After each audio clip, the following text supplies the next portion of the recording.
শারদীয়া দুর্গোৎসবের আমেজ ছড়িয়ে পড়েছে গোটা রাজ্য। তার পাশাপাশি উত্তর ত্রিপুরার কাঞ্চনপুর মহকুমাও মেতে উঠেছে। প্রতি বছরের মতো এই বছরও কাঞ্চনপুর শহর সংলগ্ন রবীন্দ্রনগর এলাকার নিউ সংহতি ক্লাব আয়োজন করেছে শারদীয়া দুর্গোৎসবের। উল্লেখ্য, এবছর পুজোটি পদার্পণ করল 21তম বর্ষে। রবিবার ষষ্ঠীর দিন পূজা মণ্ডপের শুভ উদ্বোধন করেন এলাকার বরিষ্ঠ সমাজসেবী তথা রবীন্দ্রকর উদ্বোধনী অনুষ্ঠানে। এছাড়াও উপস্থিত ছিলেন রবীন্দ্রনগরের বিশিষ্ট সমাজসেবীরা এবং ক্লাবের পদাধিকারীগণ। কি জানাচ্ছেন সংশ্লিষ্টরা শোনাব।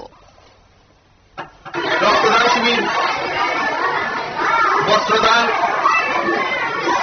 এবং তার সাথে থাকে সারা বছরের মধ্যে যেমন করোনাগ্রস্ত টিকাতে আমরা আর্থিকভাবে সহযোগিতা করি, মূর্ষ রোগীদের আর্থিকভাবে সহযোগিতা করি। বিভিন্ন সময় আমরা বৃক্ষরোপণ অনুষ্ঠান করি।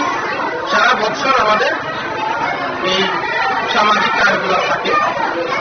তো এবারও আমরা এই কাঞ্চনপুরবাসী, রবীন্দ্রনগরবাসী সকলে সহযোগিতায় আমরা এই 21তম দুর্গা উৎসব পালন করছি। এই উৎসবে আমরা চাই সবাই আনন্দে মেতে উঠুক এবং এই শারদীয়া উৎসবে আমাদের রক্তদান শিবিরের মহৎ উদ্দেশ্য হল যে এই উৎসব চলাকালীন রাজ্যে যেন কোনো মা, কোনো ভাই, কোনো পিতা রক্তের অভাবে যেন মারা না যায়। তাই আমরা আপনারা শুনলেন তাদের বক্তব্য।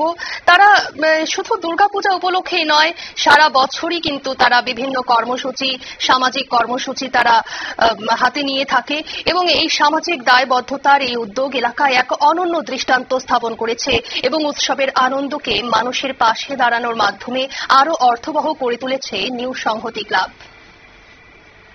নিয়ে নিচ্ছে ছোট্ট একটি বিজ্ঞাপন বিরতি, সঙ্গে থাকুন।